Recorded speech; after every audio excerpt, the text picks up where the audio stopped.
This is Colin O'Keefe here for LXBN TV. In some very big news, the president announced last week that the United States would begin a process towards normalizing its diplomatic relations with Cuba. To explain what that means for American businesses, we bring in from Washington, D.C., attorney Scott Maberry of Sheppard Mullin. He is author on their global trade law blog.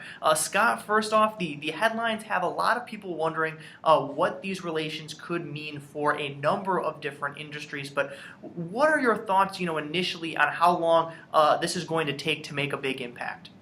Thanks, Colin. Well, it's a very exciting opening to Cuba. It's a historic move, and of course, there's some pros and cons to the announcement. I would say that for the president, the timing might be a little bit awkward in the sense that it was announced at the same time as the release of the political prisoners, and I think we're going to hear a lot of criticism about that politically. And I would also say, though, that that a total economic embargo is kind of old school. This embargo has been around since the 60s, and it's been a total economic embargo since 1982. The old schoolers will say, as we've heard them start to say, that lifting the embargo is a victory for tyranny. I honestly think it's more of a victory for newfangled thinking about economic relations and about economic sanctions. In my view, opening and dialogue is always good, and access to information is really a victory for freedom. So in response to your question about how long it'll take, I think on some aspects it might take as little as 6 weeks to a couple of months. That is, the president has the power on his own, working through the Department of Treasury, to issue general licenses under the embargo, and we expect that they will. That is, the U.S. Department of Treasury, Office of Foreign Assets Control, will probably issue general licenses, for example, on travel, maybe business travel, maybe remittances or financial transactions. Probably within the next couple of months. Now, some aspects of the embargo are codified in statute, and it will take Congress to pass new laws. As you can imagine, with a new Republican-dominated Congress coming into office in January, that may be a little bit slow and maybe impossible. There are a lot of old schoolers in Congress, especially on Cuba and especially on the embargo. But I would say that in general, we should see some significant steps that the president can take on his own, probably very early in the new year.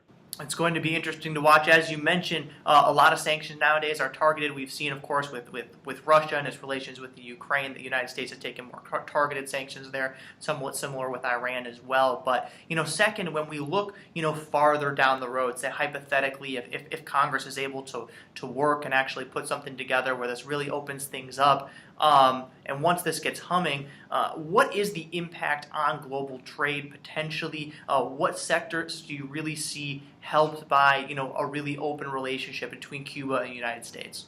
Good question. Well, I think for global trade, the overall impact in global terms will be small. There's a very small consumer economy in Cuba. It's not expected to get huge very soon. It'll be a few $billions, at least in the first period. Not huge in world terms, but to some sectors it'll be very significant. And I think to the Cuban people it'll be very significant. The sectors I expect to see some real development in right away, and where we've got clients who we're helping move into Cuba just as soon as they can, are banking and financial services, tourism and hospitality, telecommunications, and this is going to be a big one, both for manufacturers of equipment like the handsets and stuff like that, for which I expect there's going to be a high demand, but also for infrastructure equipment and software and that kind of technology. There's going to be a large appetite for that, I believe, in Cuba very soon, and I think those are the things that the president is emphasizing.